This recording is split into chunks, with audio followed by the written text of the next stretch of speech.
জঘন্যতম ঘটনা। সিট গঠন হয়েছে, পরিবারের পক্ষ থেকে 4 জনের বিরুদ্ধে অভিযোগ দেওয়া হয়েছিল। পুরো আইজির নেতৃত্বে পুলিশ, এসটিএফ সবাই কাজ করছেন। ওনার পরিবার যা যা চেয়েছেন সরকারের কাছে সেই কাজ সরকার করছে। আমি আশা করি যে তদন্তের মাঝপথে আমার না বলাই ভালো, কিন্তু এটুকু আমি বলে দিচ্ছি, পরিবার যেভাবে জাস্টিস চেয়েছেন, পরিবার সরকার এবং পুলিশের কাছ থেকে যে যে সহযোগিতা চেয়েছেন সেটা তারা পাবেন। মোট 4টি মামলা হয়েছে। একটি এই জঘন্যতম অপরাধের মামলা ছাড়া আরও 3টি মামলা হয়েছে। সম্ভবত আমি এখনই বলবো না, আমি কাউকে ক্লিয়ারেন্স দিতে চাই না, পুলিশ বলবে। যেটা মব লিঞ্চিং হয়েছে, এর পিছনে একটা কমিউনাল অ্যাঙ্গেল ছিল।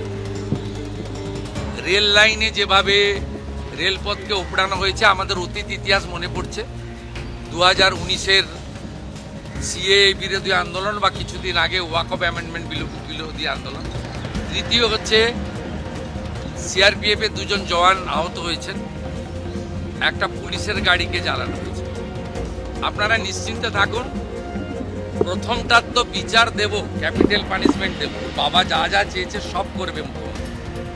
সাথে সাথেই ফোনে কথা বলেছে এবং আমি খুশি যে ওনারা আমার আস্থা রেখেছেন।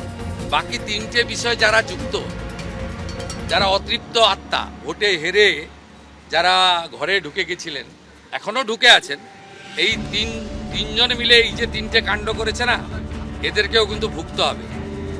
এমন ভোগাবো বুঝতে পারবেন। আমি ভেবেছিলাম আমি তাদের পরিবারে একাই যাব এবং গিয়ে তাদের ছোট সন্তপ্ত পরিবারের সাথে একটু দেখা করবো, তাদের কথা শুনে আসবো।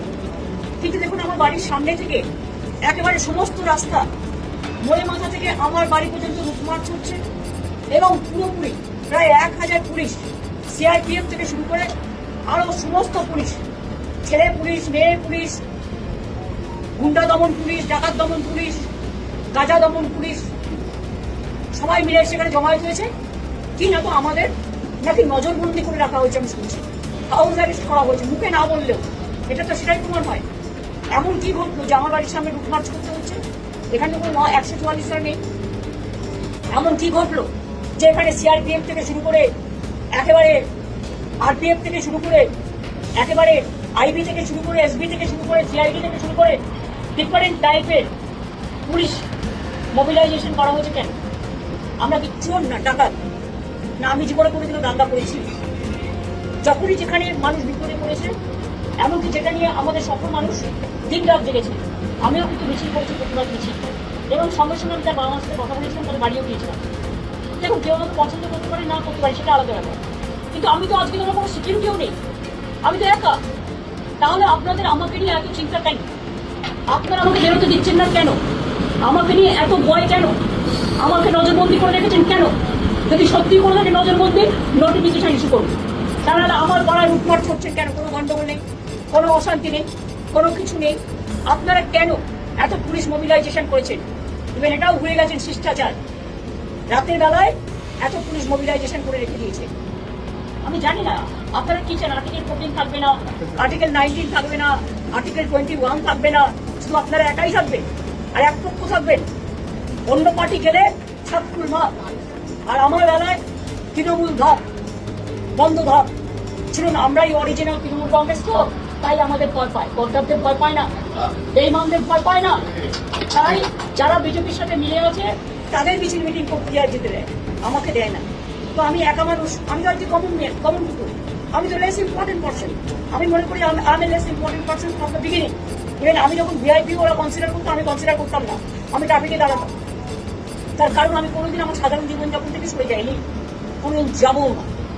আজকে আপনাদের কাছে আমি বলবো, যে কথা বলছে অরিন্দম ভাই সম্পূর্ণ সত্য। আমি যেতে না পারলেও তাদের পরিবারের সকলের সাথে আমার কথা বলছি, বাদ বাকিটা আমি উচ্চ রাখছি পরবর্তীকালে। নমস্কার মাসিমা, কেমন আছেন?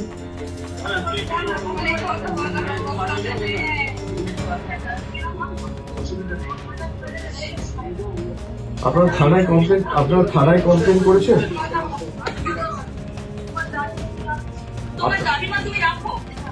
আপনার থানায় কমপ্লেন করেছেন আপনারা? সেটাই আপনারা শক্ত থাকুন, আপনারা শক্ত থাকুন। আপনার কি এক মেয়ে?